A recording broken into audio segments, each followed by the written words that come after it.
Hey everybody, welcome back to my channel. Excuse all the dry shampoo in my hair, it's totally fine. But today we are talking about our October wrap. All the books that I read in the month of October. I read 6 books in the month of October, and I am so excited to talk about them.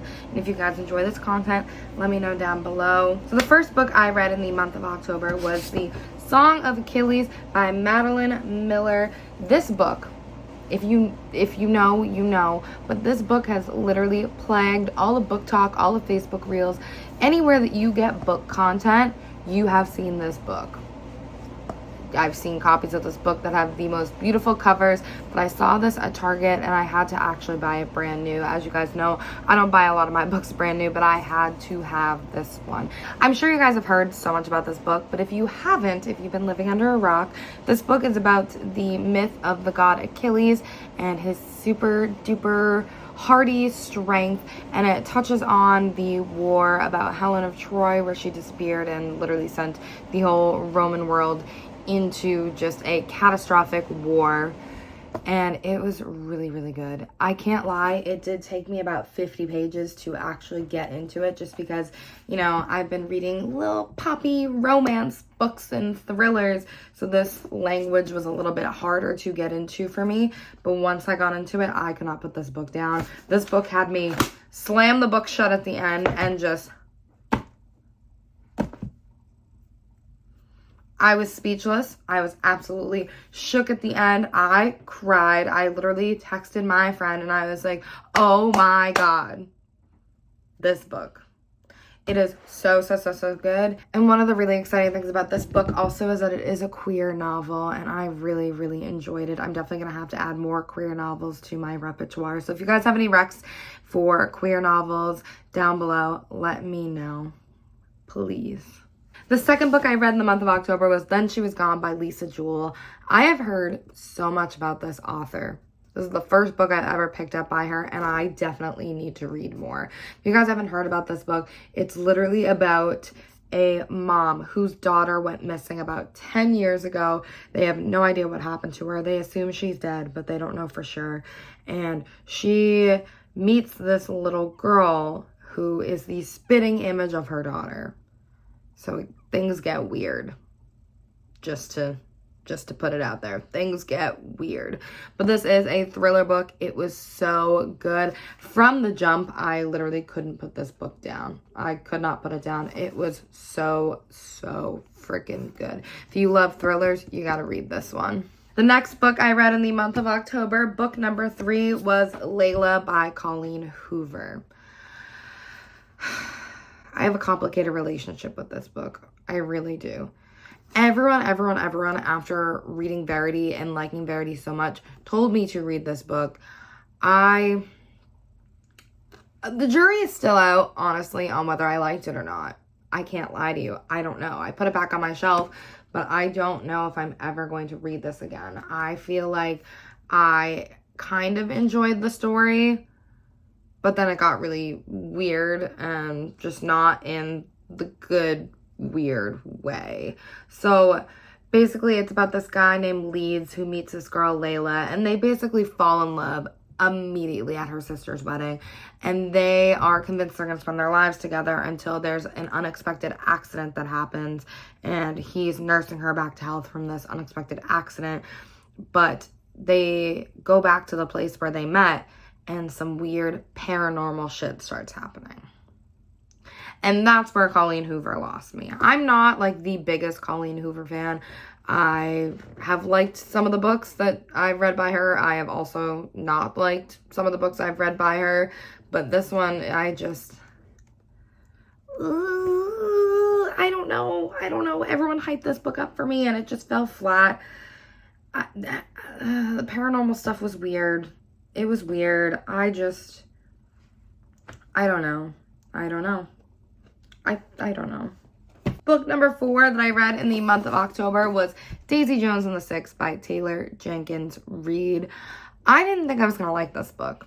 I thought that it was going to be one of the very overhyped books that I've seen on TikTok. Everyone has been ranting and raving about this, especially with the show being out and everything like that.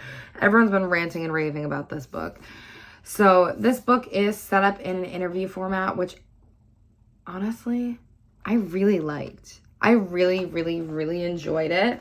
I thought it was really fun, very different, very quirky. But if you guys don't know what this book is about, it is about this girl named Daisy who grows up in LA. It's her coming of age novel of her becoming a rock star.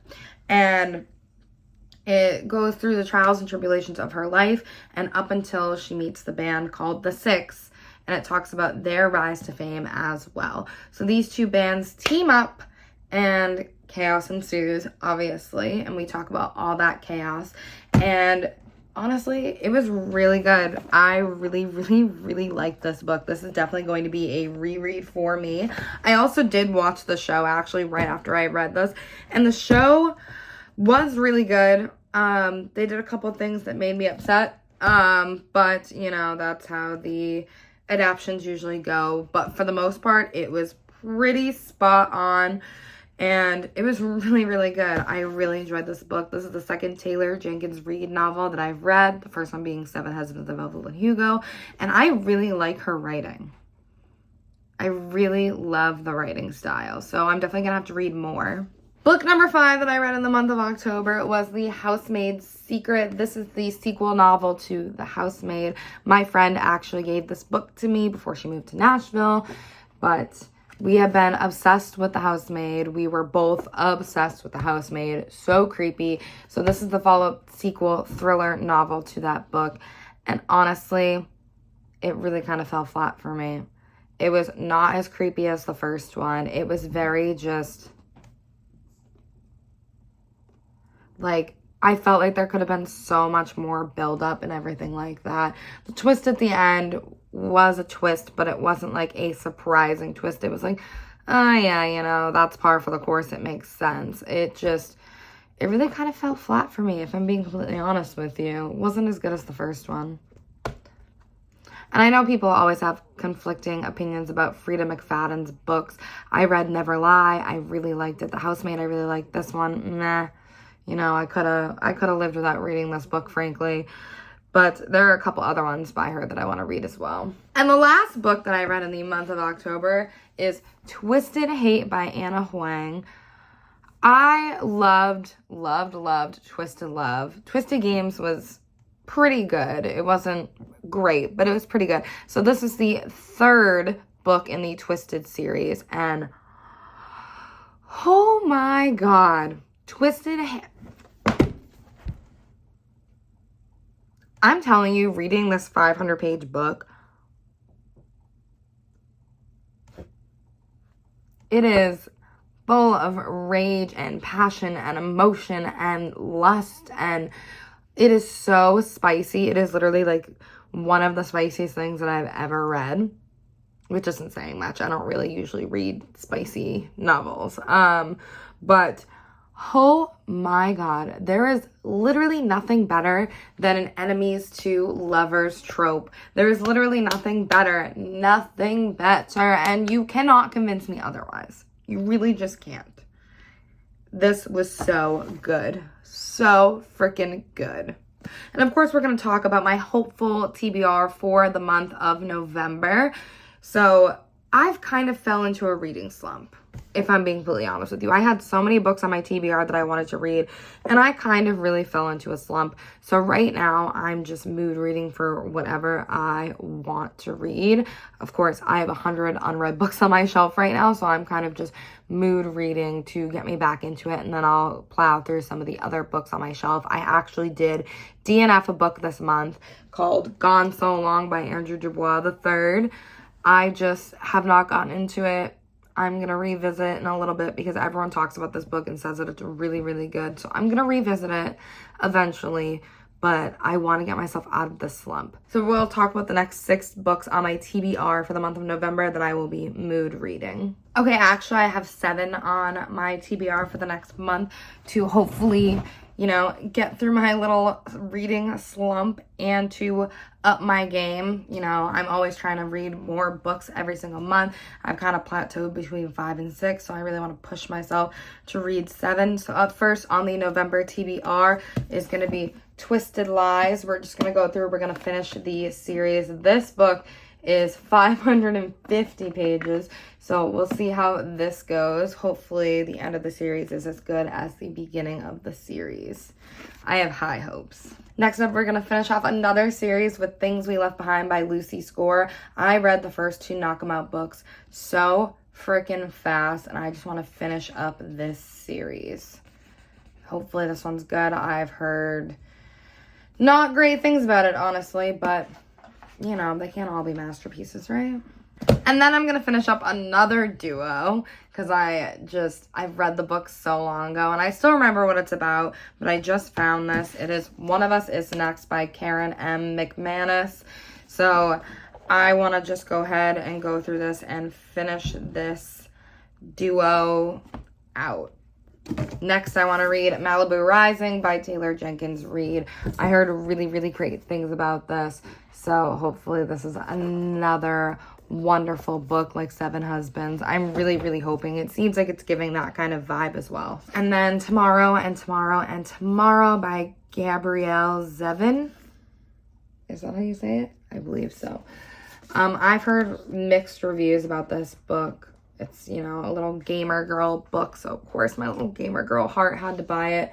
So hopefully this one is a really, really good one too. The Good Daughter by Karen Slaughter. This is one of the books that got wet when my cats decided to knock over all my flowers.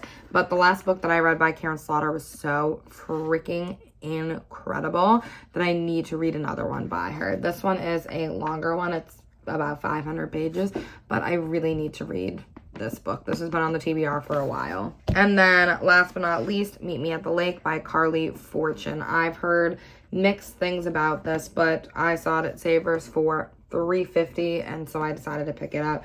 You know, sometimes you just need a little cute little romance palette cleanser kind of book, especially since I've been reading a lot of thrillers. A lot of these books that I have read have been heavier thriller type books, so we'll have a little palette cleanse. Thank you guys so much for watching, and I will see you guys next month with my November wraps.